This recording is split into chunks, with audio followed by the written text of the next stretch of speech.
You know, after watching this movie, I only have one thing to say.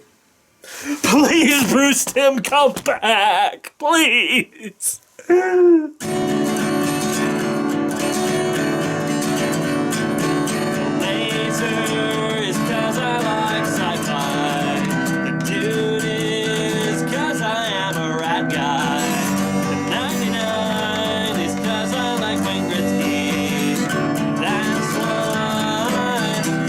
Lazy Dude 99. Lazy Dude time if we're gonna do a review. Yes, we're gonna review. Talk about movies and comics too.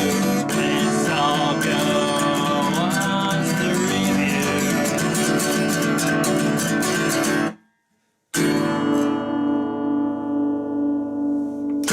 Hello everyone, I'm LaserDude99. Welcome to another LaserDude review. Today we are reviewing Justice League Throne of Atlantis, the newest straight-to-DVD DC animated movie. Okay, so before I go into the review, let me just tell you how I felt about the book, Justice League, the Throne of Atlantis. I actually thought this was an okay book, pretty good. I mean, it had a lot of things in it that were an interesting take for Aquaman, but it also had a lot of really big moments. There were some things that I was like a little eye-rolling at throughout this book, but overall, I say I enjoyed this book, thought it was a fun book, and I was looking forward to seeing an Aquaman-centered movie with the Justice League Throne of Atlantis. I was looking forward to this flippin' movie. Might very well be the worst animated superhero movie. Well, maybe not the worst, okay, because I've seen Black Widow and the Punisher Avengers Assemble. I've seen that, and this isn't as bad as that. But one of the worst, no, probably DC's straight-to-DVD animated, this is probably the worst straight-to-DVD animated release for DC's movies. This was so bad. I don't even know where to begin with this thing. Everything about this movie was wrong. Okay, first of all, it's a spin-off of... it's a sequel. It's one of their only sequels that they've ever had. They're having another one with a sequel to Son of Batman later, but I'll talk about that later. It's a sequel to the Justice League War story, which is fair enough considering both of those books are based on the New 52 Justice League. One of the big changes in Justice League War was the fact that they took out Aquaman in Justice League that was originally in the story from Justice League Origins and replaced him with Captain Marvel, or I should say Shazam. A lot of people were head-scratching about this and saying why, but then we find out that they were going to be making a Justice League Throne of Atlantis, and so that kind of made sense. We're like, oh, okay, so they want to build his own story on his own. I got you. Oh man, did they do a bad job at it. I'll just go through this. This is going to be more of a rant than a review, but it is going to be a review. I'm going to tell you why I didn't like it, rather than just, I don't like it. But I'm going to be doing a lot of ranting on this, so it's going to be full spoilers and everything, but whatever. Who cares? Anyway, the first thing, let's just go through each and everything they got wrong. First thing they got wrong. Let's just check it off right off the bat. Aquaman. They got him completely wrong. Oh my gosh, it was so bad how much they got him wrong. Okay, we have Aquaman. His first opening moment is he's a drunk, and he is drunk, and he fights off a whole bunch of like other bar guys. And I don't know, maybe it's just because I live in Canada, but is it really that easy to start a fight in a bar? Probably is. I don't really go to bars, so. But in any case, he gets in a fight with a bunch of people, and he's like a drunkard, and he's not really a charming drunk, like let's say Tony would be. He's more of like kind of a jerk, and we're like, okay, whatever. He doesn't really know the extent of his power. He knows he's different, but he doesn't really know what's different about him. And then we have this whole thing where he finds out that he is an heir to a throne of Atlantis, and he figures out, and he's trying to figure out who he is and whatnot. The worst thing about it is that he has no identity. He's mostly just taking everything in, and he's like dumbfounded by everything. And he has no moment, like, oh, don't get me wrong, it is something for him to be dumbfounded about. But in the original story, he's already been Aquaman for some time, and he's already been, he already knows how to use his powers and everything. Here, he doesn't really know how to use everything, and it doesn't really work that well. You know, I just think they made the wrong decision in the first place to make Aquaman starting out as Aquaman in the stories, because, let me just put it this way, there was so much going on in this book. Just to paraphrase a little bit, we have, not only is there an invasion from Atlantis, there is also development with Superman and Wonder Woman's love relationship. There is a plot with one of Arthur's old allies. There's the Reach that is coming out. There is a whole bunch of... Dr. Shin is coming out and having his regrets and stuff like that. And there's a whole bunch of stupid stuff going on. We have Victor, Cyborg. He's struggling with his dad and whatnot. Different stuff. There's a ton of stuff going on in this book. But you know what? Since it's all going off of comic book continuity, it's fine. I was so worried when I heard that they were doing an Aquaman Throne of Atlantis book, because there's too much stuff going on in this book.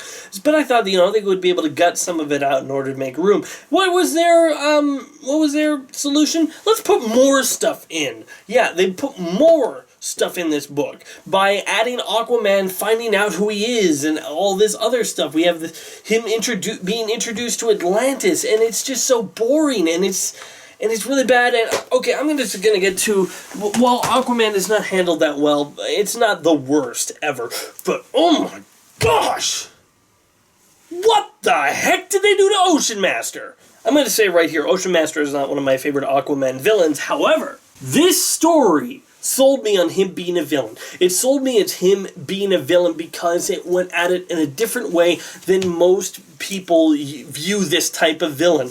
He is the villain because he's the king of Atlantis, and in this movie he's like super pissed off, and he doesn't trust the ocean, the surface dwellers, and he's like really pissed at them, and he really doesn't like them, and he swears a lot. The swears, I'll get to that in a moment. But he's super pouty and super angry all the time. In this book, I'm going to be comparing the movie to the book a lot, because this is, for the most part, it's pretty well written. And in this book, Ocean Master comes across as he didn't want to do this. He was manipulated into doing all these horrible things. I mean, there's a scene in here when he's talking to Aquaman, and he says, "When I found out you were alive, most people thought I'd be angry because I'd have to give up my right to the throne. But no, I was happy. I was happy, and I wanted to find you, and I wanted to get to know you, and to take you away from the horrid nature of the surface world." And, he really comes across as he wanted his brother safe. A character that he really cared about his brother. And it comes across that Aquaman actually cares about Orm. Orm is Ocean Master. Now, they actually had a real brother-brother relationship, even though they didn't know each other forever, because Aquaman didn't live on the, under the sea forever. He lived on the surface for a good portion of his life, but they kind of set up that when they did know each other, they were actually good friends. But Aquaman sees that Orm has this anger in him that he doesn't know what Aquaman knows. Basically, Orm doesn't know what the surface world is like, so he has this paranoia about the surface world that has grown and grown and grown, and eventually, thanks to some manipulation from a third party, he becomes super enraged and wants to start a war. And so he does. He starts a war, which leads to the War of Atlantis. But what makes this so much better than that movie is because of that. Orm is a sympathetic character, and he's so whiny. And he's like, "But the surface dwellers, and they're stupid," and he calls Aquaman a beastard. Of course, I don't swear, so I'm hypothesizing, but the term for somebody who was born when the mother and father weren't married.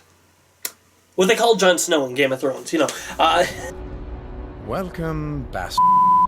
Is Atlantis everything you dreamed of, brother? Or, in your dream, were you on the throne? You killed her! I did. I ran the sword through her myself as she mewled for peace. You can count yourself fortunate, bastard. Our mother won't be the impediment to your life that she was to mine. And I was surprised when I heard that, but I guess let's get to my next point. The swears. Okay, I have been tolerant with DC, okay? I've been tolerant with your movies inserting random swears in there to make you feel more adult. Like in Green Lantern, when Sinestro says, "Now I own your arse." Once again, I don't swear, so I'm hypothesizing. I'm substituting words. But when he says that, I'm like, okay, whatever, you know. But now we're saying SHIT, and we're saying beastards, and... Why? There is no reason. There is no reason that, like, if this happened in the Arkham Asylum Suicide Squad movie, I'd probably be more okay with it. I wouldn't like it, but I'd be like, okay, this is the type of movie that they're trying to tell. There is literally no reason to do that in this type of film. This isn't the super darkest story. In fact, you made it less dark. They made it less dark in here because in the movie, in the comic book, Ocean Master floods a city. Okay, I believe it's Boston. Yeah, I believe he floods Boston, just completely floods it, and you know lots of people are dying because of this flood. But in this one, there's a humongous tidal wave about to crash into the city, and then it just stops and holds there. And Ocean Master doesn't let it crash into the city; he just sends his troops in. I don't know why. It made more sense. I know why. It's because it'd be harder to animate. And so they just didn't do that. Well, you should have thought of that before you decided to do a movie all about a water villain. And oh my gosh, they did not just screw up Aquaman in this film. They did not just screw up Ocean Master. They screwed up Black Manta. No. This was the worst insult to Black Manta I've ever seen. You know how people were pissed off because they like changed Black Manta's character to like Devil Ray in Justice League, in that one Justice League episode he was in? You know, people were pissed off that they did that. Well, guess what? That was not even half as insulting to Black Manta's character as what they did to him in this. They made him a stooge, a second in command to Ocean Master. This makes no sense! Ocean Master is all about hating the surface dwellers and not trusting them. Black Manta is a surface dweller! This should not work! This does not make any sense. It doesn't...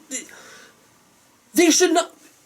You can't have Ocean Master say, I don't trust the surface dwellers, I do not like the surface dwellers, but you, Black Manta, you're a surface dweller, so you're okay. But the rest of them I don't like. It's degrading to Ocean Master as a character. It doesn't make any sense. And then Black Manta, who is, need I remind you, the #1 Aquaman villain. #1. He is now a stooge to the second Aquaman villain. This is like making Joker Two-Face's sidekick, okay? It doesn't work that way. That's just, no, that's something you do not do. You keep the order of the villains in order. You know, you don't have Green Goblin lose to the Vulture. You don't have Magneto lose to... Okay, never mind that. But you know what I'm saying? You don't make Black Manta subservient to Ocean Master. And they try to have something at the end where it's like, oh, I was controlling Ocean Master, I was manipulating, blah, blah, blah, and then he's eaten by a shark, and bye-bye. No! Black Manta's not even in this story. Okay? He's not in here at all. If I flip through every single page, Black Manta would not be in this story at all. So why are you shoving him into a story that already has too much going on? Speaking of too much going on and stuff they messed up, the Justice League. The only good thing I can say is that they replaced the annoying voice of the person who voiced the Green Lantern from Justice League War and put up Nathan Fillion. That's the only positive thing I can say. Even Nathan Fillion's Green Lantern in this is annoying. I don't blame that on Nathan Fillion. I blame that on the dialogue. It's so stale, and it's so bad. It is really so... And why on earth shove this, Superman, Wonder Woman romantic subplot in here? What? Personally, I don't like it in the comics either. I don't think their personalities are compatible. Their characters are too similar, and they don't work off of each other that well. You know, there's no chemistry because they'd agree on everything. You know how they say opposites attract? Well, yeah, they kind of do. But more to the point, you would have like these two most powerful people in the world, and they're both kind and compassionate. Sure, Wonder Woman is different than Superman, don't get me wrong, but they're too similar, and so they don't click as well. I don't know. Either way, I don't like it in the comics, I don't like it in the movie, because it's unnecessary. They show it, like, for one scene. Just because it was in the comic book doesn't mean you can't cut it out. And oh my gosh, look, I was tolerable to the Billy voice in the first one, but Billy Batson's Shazam is just so annoying in this film. So annoying. He's annoying. Cyborg's subplot with him trying to ask this girl out is annoying. There's a whole bunch of BS stuff going on.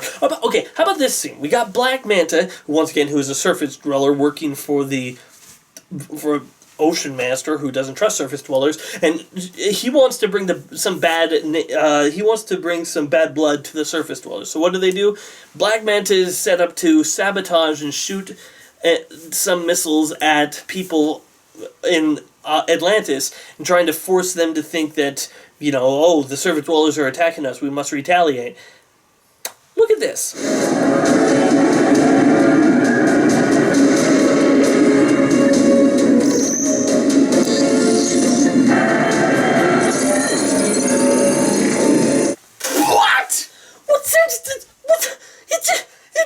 His boat.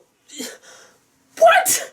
Since when does Black Manta's ship turn into a No, that's not even a transformer. Couldn't even transform that much. That's like I don't even know what you would call that. It's like he teleported his ship out of the water and replaced it with a submarine. That's never explained. It's never explained if it's cloaking technology or if it's like it's just his ship turns into a submarine for no reason, and nobody knows why, or what's going on, or what. And you know what? The fights are such a downgrade. I mean, you look at different stuff, the previous movies, the fights have been getting like bigger and bigger and faster paced and more action-packed and boom, boom, boom, boom, boom. This was so slow and they were so forgettable. And it was just blah, and I don't know. This movie was bad. Really, really bad. Okay, Mera. Let's talk about Mera and Aquaman's mother. I mean, there's a point in the movie where she says to Ocean Master, "Did you not think I didn't know that you were the one who fired missiles on our own place?" And he's like, "What?" And then she tries to go away, and then Black Manta attacks her, and then she stops it. But then she turned her back to her son, and then he stabs her in the back. Well, duh! You just had Black Manta try to kill you, but you turned her back to the other person who's working with him, or no, who Black Manta works for, and you just think, well, no, he won't stab me in the back. I mean, and Mera is just a throwaway character. There's no really development between a romantic relationship between her and Aquaman. And I've actually grown to like Mera quite a bit in the comics. I didn't really like her a whole lot when I first started reading her in Brightest Day, but now, I actually like her quite a bit. She's cool. And to see her just downgraded to just muscle, and that's all she is. And then the Reach are here for no reason. Why? I mean, like, there's just a scene where they fight them, and that scene, bringing that to mind. There's a scene where they're all trapped in bubbles, in these containers and pressurized under water, and Aquaman sets them free because he knew that he had the magic. Like, because Ocean Master said, whoever has the power, only royalty has the power of the magic, or some other BS like that, I don't know. And he's like, okay, so then he just shoots magic out of him.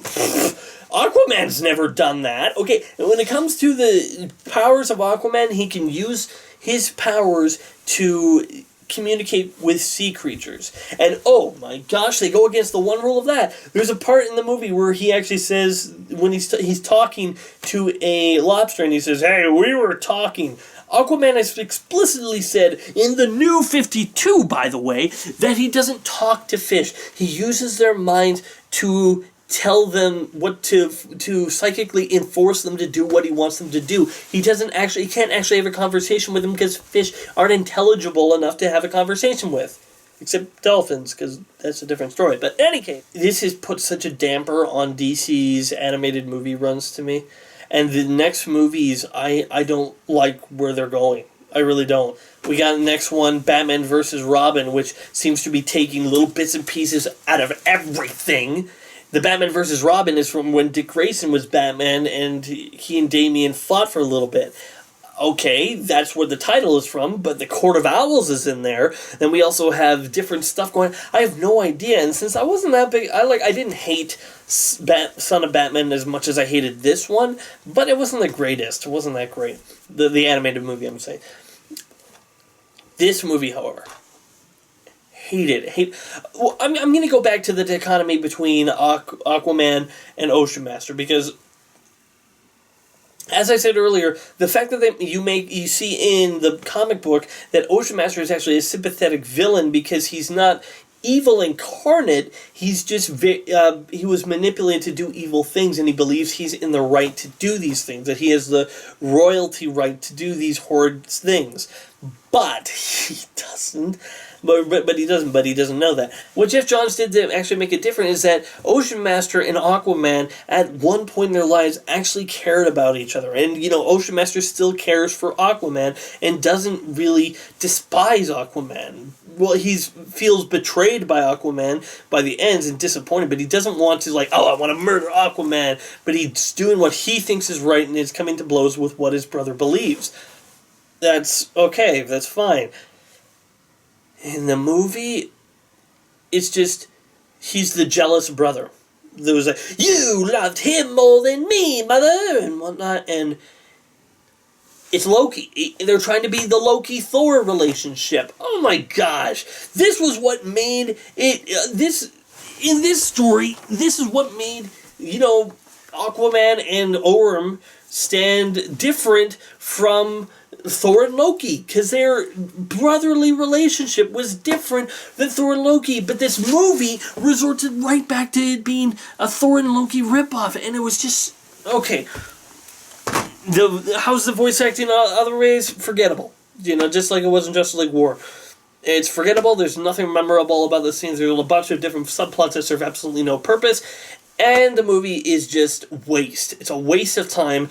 Do not buy. You know what? I bought the Blu-ray, and you think I'd be mad about that, but you know what? I'm not, because on the back it has some special features that has a deeper look into the villains of Aquaman, Ocean Master, and Black Manta, and has people talking about how cool they are.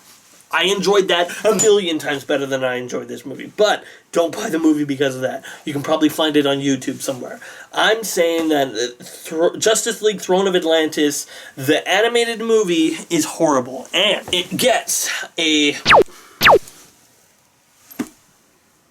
2 out of 10 from me.